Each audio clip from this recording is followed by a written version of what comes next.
cari sofa.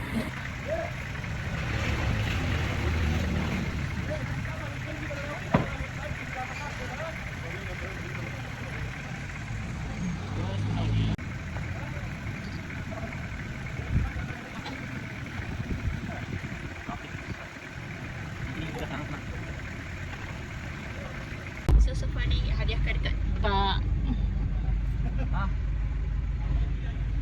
Hujan ke? Sofa Pak. Okey, sempena I hadiahkan untuk Pak. Sempena Pak Kencang dan juga hadiah raya.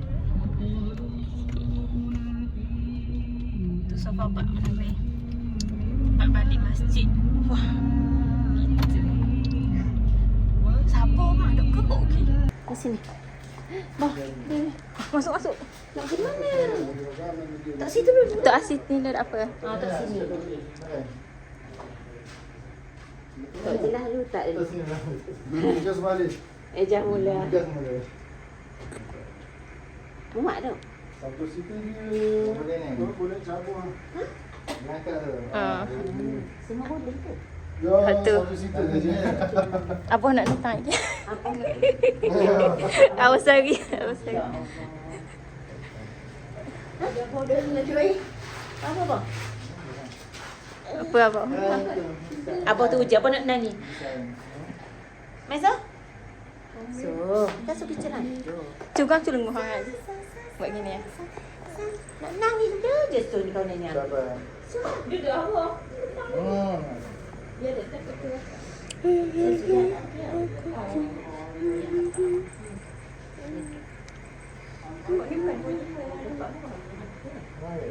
Sofa. Nampak macam renyang. Renyang. Tu lah.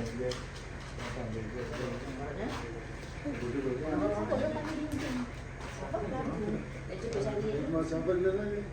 Sekarang tak jiwa dia.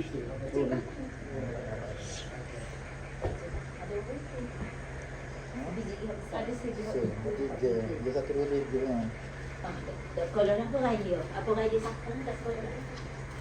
Ada orang ramai bila kan property. Kayak gitu boleh ke? Ada dah atas. So hey, so apa ye? Ha? Yang kecil nak apa? Itu. Sudah masih kau itu tepung ni. Tahu dia ambil. Okey. Duduk. Lagi. Duduk Ben. Lagi tu nak masuk tu. Sini. Kita sit depan tu. Terus dia. Terus. Okey.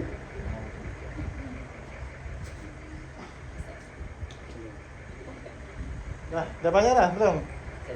Saudara, okey. Okey, terima kasih. Terima kasih. Tengok beli kursi. No, ni tak boleh angkat dah. Bayar kenapa tak bawa? Apa laannya bawa? Bukan kursi ni boleh tanda depan. Beli mana? Suka tak, Pak? Pak suka tak? Apa mula-mulanya mikir lepas tu kayak gini. Bukan boleh buka ke ni? Yang nak majlis. Kena tutup kau. Kena tutup kau. Itu kan. Kursi je boleh punya. Pak duduk. Just tak ada awak. Kau dah tenggelam tamu duduk Umi. Ya, tetamu kau lama duduk masalahnya sekarang. Tak lama apa yang Pak? Boh, masalah ni tetamu kau lama duduk. Pak dia nyanyi. Kau ikut lagi ya, Pak. Dia jalan raya dah sih. Dah boleh tebak pun dah. Abi aku sih. Pak nak pergi jalan raya dah. Dia susah mah. Ibu dinding. Ni dah buat. Mereka ni buat. Bos itu sih. Jangan. Wah. Kau banyak mana? Buat lagi. Kau lama orang mari pergi tengok Hawuk, tengok Wah. Tengok budak ni. Tengok budak ni. Ahmad Yusof. Gini. Yusof tengok hati kau mami tu. Katuk pada bak. Katuk pada mami. Nak pegang tak pun? Tengok so. Tengok Aisyah. Jangan